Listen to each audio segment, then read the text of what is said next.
Good evening, folks, and welcome to Shank Jenkins Behind Closed Doors. I'm your host, Elmo Monster Jr., moderator from New Roxville News Network. Today, I'll be interviewing incumbent mayor of New Roxville, Shank Jenkins, on his 50 years as the mayor of New Roxville. I will also partially be interviewing his term as vice mayor of New Roxville. This interview is obviously pre-recorded, as it is not as sunny outside. Ladies and gentlemen, I now introduce to you the second and incumbent mayor of New Roxville, Shank Jenkins. Thank you for joining us today, Mr. Mayor. Yeah, whatever.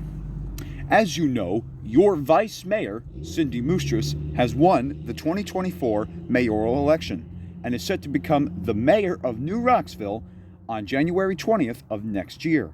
This means, unfortunately, that you will have to step down as mayor of New Roxville. Can you tell the audience what that might mean for your administration, as well as IXL Learning? The Jenkins legacy of New Roxville is completely over now. Cindy Moustris, Salvatore, they won the election. I'm not, I don't have any tax departments in there. I don't have nothing. I have nothing. Come January 20th, there is no room left for New Roxville politics for Shank Jenkins. There's no room left. So I am completely erased from New Roxville's history, but they'll never be able to get that. They'll never be able to forget that I was there from the beginning. I was Tim Timothy's first vice mayor. I was his only vice mayor. And, I was supposed to be his father's vice mayor. I don't know what happened. His whole family died. I had to take care of the kid till he turned 18. That was a nightmare. And people wonder why I hate kids so much. Well, now you get it. Now you get it. Because believe it or not, I actually had to raise one. There's some conspiracy as to former mayor of Leisure Pole, Justin Chadsworth, being your alleged son. But we'll get to that later. Well, that's completely false. But yeah, this is the end of my administration. I will have no part of New Roxville politics come January 20th. I've been the mayor for 50 years and the vice mayor for 4. As for IXL Learning,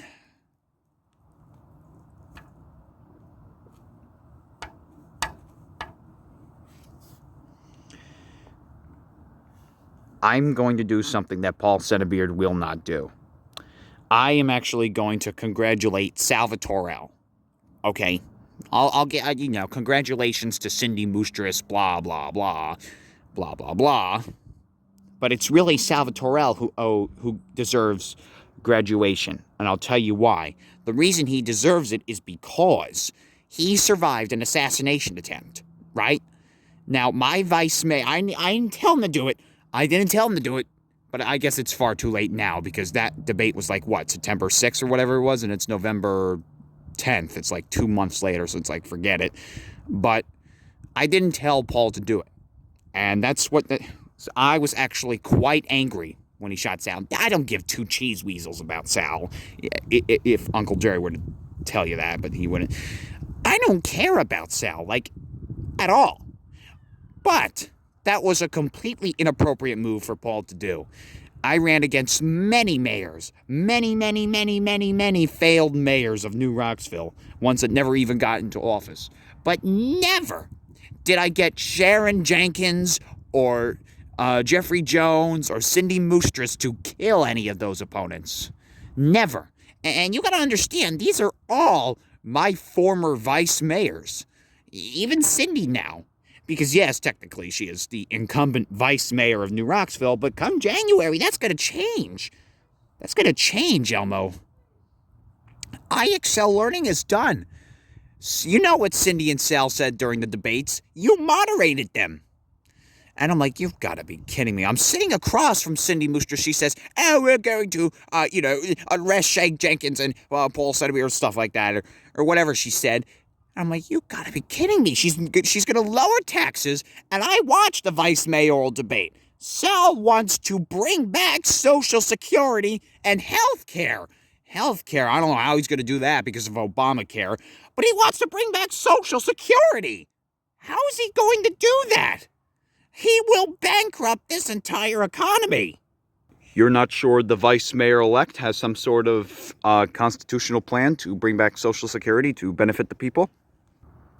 I doubt it. I'm just going to give a warning to this kid. There is no way that he will be able to bring back Social Security all on his own. He's going to need Cindy's help. I'm pretty sure the vice mayor has stated that he's going to get Cindy's help in returning Social Security. Well, then I don't know what to say. Honestly, you know what? Good luck. Good luck. I wish... Yeah, I wish Cindy Moostress and Salvatore the best of luck. I have completely ruined this town. You look around, Elmo, and you'll see all of these beautiful sculptures. This is, believe it or not, we got all of this done in 50 years. I mean, look, just come with me. Just come with me. See, if you look over there, there's a senior community thing. And then if you look over there, there's a theater. This is actually, believe it or not, New Roxville actually has its own private theater just for its residents. So any resident of New Roxville, regardless of where in the town you live, you can come to this theater. That's what all of this parking really is for. That office, that senior office place, and the movie theater. That's what all of this is. That this isn't just free parking. I mean, you could technically use it as such, free parking for residents, but, yeah, you know, it's all these things. Okay, so, there's been some conspiracy as to you close down the New Roxville Theater. Why? Well, it's for the simple reason. You open this theater, people like Salvatore are going to put their movies on in there. And if they do, people are going to want to come in. And then two bad things happen. You open that theater, two very bad things happen for New Roxville's reputation in order for it to stay bad. First of all, capitalists like Salvatore, they go in that movie theater, they start making money off of producing their movies, and then guess what? Now they can start buying IXL passes because they're using a business to profit. Secondly, children start having fun in there. Guess what? They're going to be less determined to do IXLs. Of course, that's going to just increase IXL's death count, but we can't have that because you kill too many people at once. The U.S. government starts to get on your tail, and frankly, we cannot have that. We cannot have that. When your former boss's dad turned 18, James Francis Grove essentially became the first mayor of Leisure Pole. He, along with every other mayor of Leisure Pole, including Bigsley Katz, never imposed laws like this. Like, you couldn't use the theater. You also couldn't use the senior retirement club, the senior club over there. Yeah, no other mayor imposed those laws. Why do you think that is? Like, I mean, what are you doing that's wrong? I started a massacre. I have killed over 5,000... Well, I mean, not directly, but me and Paul Centerbeard, we killed over 5,000 people. And the reason the election results didn't turn out in our favor for the first time ever is because of two reasons. Number one, you had an intelligent candidate that was part of the Republican Party. Cindy knew exactly what she was doing because she has been my vice mayor since 2003. All the other mayors and all the other vice mayors that I learned about, I never got all the votes. Never. I lost every single election since 1975. Then how did you become the mayor for all of these terms? Because I rigged every election. But come January 20th, I'm either going to be dead or in jail, so I guess it doesn't matter. I'm straightforward. I'm just going to tell you everything. Cindy studied very closely how I behaved towards other candidates vice mayors, everything. She studied me like a book. That's how she won the mayoral election. That's how she won. Because Cindy knew what to do and what not to do to beat me. And the main key thing was to find the people who rigged the elections in my favor and fire them, kill them, sue them. I don't know what she did. You can interview her or her vice mayor. They'll tell you the same thing. I don't know what they did to my company, but they didn't get back to me. I called them Thursday. They didn't get back to me at all, which is the Thursday before the election. Okay. So there were only 2 voters in the election, the mayoral election. And out of those 2 voters, they both voted Republican. None of those voters voted for you. Why do you think that is? Because people don't want me as mayor. They never did. They never did. They wanted me out since 75, since 73 actually. Because you got to remember, I started my IXL massacre in 1973. That was 51 years ago. I have been the mayor of this town for 51 years. I have spent more than half my life in this town. I have barely ever left. I have barely ever done foreign things. You know, I've barely traveled. The only other part of the country, only other 2 parts of the country that I would be in if I left New Roxville was Leisure Pole, New Jersey, or San Mateo, California.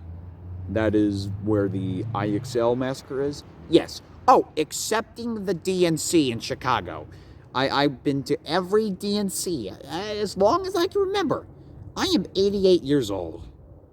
88 divided by 4. I have been to 22 Democrat National Committees, Democrat National Conventions. I've been going to every one since I was born. My whole family is a Democrat. Everyone I know that agrees with me and my policies is a Democrat. And as you know, those are stunningly lacking in New Roxville. Like, there's not a lot of Democrats at all. So, with your IXL massacre, we know what you did. We know who you killed. We know where all this is taking place. We know all the questions. We have all of them answered except one. We know you did it. We know you started it. But New Roxville wants to know why. Ever since I was little, I have been forced to meet up to high expectations. My father died when I was born. And my mother, I don't know what her problem was. My mother just had all these high expectations for me. And we are talking about back in the 30s and 40s and 50s, you know, when I was in school and in college and doing all these things. When I was a kid in school, when I was in first grade, I was like 6 or 7 years old when I was in first grade. That was during World War II, basically. So that's how long I've been alive. Because you got to understand, I was born in 1936. I lived through a world war. I didn't serve, but I lived through it. And one thing I can tell you is this. School was very difficult back then. And if you think school's difficult today, well, guess what? Imagine, having to do work, okay, while there's threats of bombs and things and nukes. I mean, I lived through Pearl Harbor, but that's not important. I had always high expectations, and I think the reason that my mother put high expectations on me is probably because she wanted me to survive, because, there were all these things with Pearl Harbor. There were all these things with, the U.S. invading Berlin in Germany. I think it was the U.S., I'm not sure. But I've been the mayor of New Roxville for 51 years. I think I turned out all right. I've been the mayor. And basically how it is between me and my vice mayor, Paul Centerbeard, I should say, is when he was born, I was elected mayor. That's the age gap between us. And I guess it stuck with me so long. All the homework, all the assignments. I was miserable, and I've been miserable. And I'm going to tell you right now, Elmo, I wasted my life away. Being the mayor of New Roxville, I wasted it. So you're saying that in retrospect, if you had a second chance, you would not do the IXL massacre? I don't know how I feel about that. If I had a chance to do it over again, I would have probably done worse. I would have probably put worse policies in, because things have just been slipping away from me. Things have just been terribly slipping away from me. I look around and this is really mostly a happy community. Some of the people here are really friendly. No, there's not so much. I don't know what I did. Was I not hard enough? And the reason the death rate is so low, the U.S. government is looking into us like, why is your death rate so low? You have a terrible policy in Jersey. I'll tell you why. Because IXLs, right? They're bad. They are bad. That's the whole point of what a teacher assigns you an IXL. It really is a lazy excuse not to teach. But I did it on a political level. I assigned residents, child and adult, IXLs to do. And as bad as they are, the reason that there's not a lot of deaths in New Roxville, or at least there could be more, is because at the end of the day, they're only IXLs. You're going to get 5 every day. So you do your 5. Done. It's so simple. And some people get IXL passes or homework passes. Some use it. And that is what keeps the workflow going. I didn't really start going hard on the IXL stuff until like the beginning of the pandemic. That's when I really started going berserk on the IXL stuff. Yeah, but the question was, why did you do it? I guess I just wanted to. I guess I just wanted everybody to feel as miserable as I did. And they did. I mean, you look at the Veltamores. It's because of IXL learning that Frog Bear killed himself. Most people say, oh, you don't want to be known for the IXL massacre. That's been used in a couple of movies and stuff. But actually, I'm proud of it. Well, again, I'm going to ask you why. Not why did you assign the IXLs, but why would you be proud of something like this? For one reason. I did it. No one else can say that I did it. In some third world countries, I've become a swear word. The entire country knows about me. Everybody knows about me. Everybody knows about my legacy.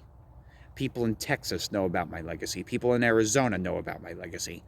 Everybody knows who Shank Jenkins is. The guy who started the IXL massacre. The guy that got more than 100 teachers laid off. The guy who destroyed the American economy. The guy who did this. The guy who did that. All of these things. That's me. Even if I were to win the election and die, and Paul Centerbeard were to take my place, he can't say that he did all this. Because remember, the IXL massacre started in 1973. But IXL didn't come into the equation until 1999. That's when I made my business deal with Paul Centerbeard. So, what was it called before 1999? It was simply just referred to as the Homework Massacre. And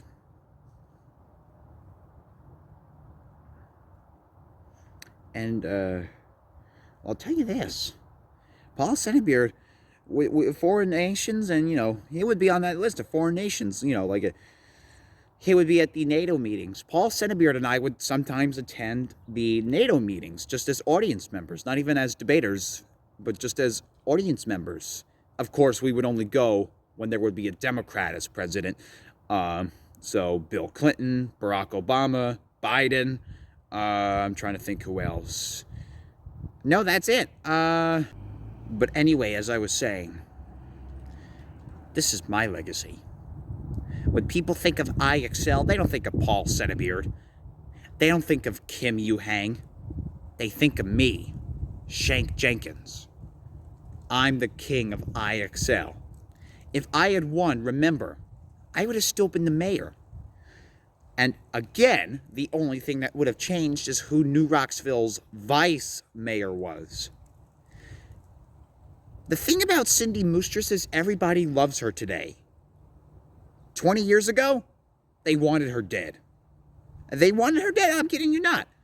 Only dead, they always wanted me dead. They still do. But the reason they wanted Cindy dead 10, 20 years ago is only because she was running as my vice mayor. And you can ask Cindy Moostress and she'll tell you that she thought, oh, everybody was just being a grouch, oh, this and that, oh, and the other. It was because of me. It was because of my policies. It was because of everything that I had done. It was because of me. Cindy Moostress, believe it or not, has nothing to do with the IXL massacre. Nothing to do. All she did was stop it.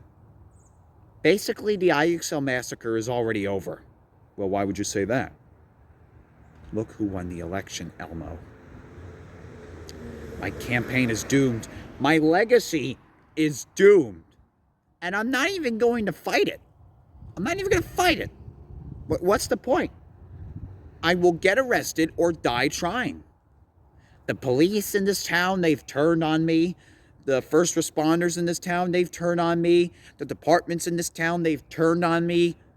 They've turned on me. They have turned on me. And they said, we're not going for Shank Jenkins anymore. Yeah, so I guess this officially marks the end of your campaign. Yep, it does. But what I wanted to ask you was, now the question on everyone's minds is, Justin Chadsworth, now here we go. Is he your son? I know there's been some theory as to whether or not Justin Chadsworth is actually my son. I'm going to reply to this with no. He is not my son. So if we were to take a DNA test right now of Justin Chadsworth, his parents wouldn't tell us that his father was Shank Jenkins. You're saying that if we did a DNA test on Justin Chadsworth right now, the results would not show that you were one of his parents? No, absolutely not. I mean, come on. There's even the last name. There's even a difference in the last name. Jenkins and Chadsworth. They're not the same thing at all. They're not. So for you to say that it is, hey, I got news for you, buddy. It's not. Now, my last question for you. Looking back on your term as mayor of New Roxville, is there anything at all that you would have done differently had given the chance? I said it before and I'll say it again. I would have been harder on my policies. I would have been harder on my IXL. Look over there. Look over there. Do you see it? Infinity Waterways. I knew since like 2023 Miss Moostress was plotting something, because they let in the CEO of Infinity Studios, Bob and Lam Lam's Arcade, and Grizzly Halloween in a town like New Roxville. You really think that those two things mix together? Probably not, but Salvatore has actually boosted the town's economy, and he wasn't even the vice mayor of New Roxville yet. Okay. Also, he's done all these things. He's added all these new things to New Roxville. He's bought property. His friend, Trevor TV, has bought property in this town, and they've made it grow. Salvatore is actually a multi-millionaire. Yeah, well, yeah, we know that. So, do you think if Salvatore did not move to New Roxville, would any of this be happening? Well, first of all, if Salvatore never moved into New Roxville, I think it's safe to say that Frogbear Veltimore would still be alive. So, in a way, it's kind of his own fault. Yeah. You don't want your friends to die? Don't move to New Roxville. Simple as that. Also, absolutely, New Roxville would be different if Salvatore and his stupid friends never moved here. Things would be 110,000% different. First of all, Infinity Waterways would never be a thing. Secondly, the National Anti-IXL Party would never be a thing, which was also created by him. His nonprofit organization, I don't think, would have existed if he didn't move to New Roxville. There's also a lot of, Infinity Waterways, I don't know if I said that. That wouldn't exist if he didn't move here. There is a lot of things that have changed on Infinity Studios, Bob and Lam Lam's Arcade, and Grizzly Halloween. A lot of those things have changed because he moved to New Roxville. I don't know what kind of town he came from or whatever it was. It was some place in some other town in central New Jersey. But things would absolutely be different if Salvatore didn't move here. You know what? Regardless of whether or not Salvatore moved to New Roxville, though, Cindy Moostris at some point or another would end up becoming the mayor of New Roxville. Now, if that were to happen, because just imagine it. Well, what do you mean by that? Just imagine it. I die. Salvatore never moves in. He never becomes the inspiration for Cindy Moostris to run for mayor against me to cut my term before cut my life off, right? So, if he's never there, Cindy Moostris ends up just staying as my vice mayor and or resigning. And there's two ways that can go. If Cindy Moostris doesn't resign ever, I'm going to end up dying at some point or another, and she becomes the mayor in New Roxville. If she beats Paul Centerbeard in whatever war he wants to start or whatever, or, beats him in any legal altercations that Paul Centerbeard starts, which Cindy probably would, she would end up just making New Roxville good again, like getting rid of all my policies. My policies were going to be gone anyway. They were going to be gotten rid of anyway, because there's absolutely nothing in the Constitution that protects what I'm doing. Everything I have done to these citizens is 100% unconstitutional. 100%. Okay? So yeah. In conclusion, with Cindy winning the election, with Cindy Moostris, ever since 2003, ever since I appointed her as my vice mayor, I knew and everybody else knew that Cindy Moostris was going to become the mayor of New Roxville. Everybody knew that. If I died, Cindy Moostris is next in line for the throne. Everybody knew that at some point or another, Cindy Moostris was going to become the mayor of New Roxville. The only question people were asking to that is, when? All right, sounds good. Well, thank you for the interview, Mr. Jenkins. No problem. And you have a wonderful day. All right, everybody, as you can see, this clearly wraps up the interview between me, Elmo Monster Jr., and Shank Jenkins. Thank you all so much for watching, and enjoy the rest of your day.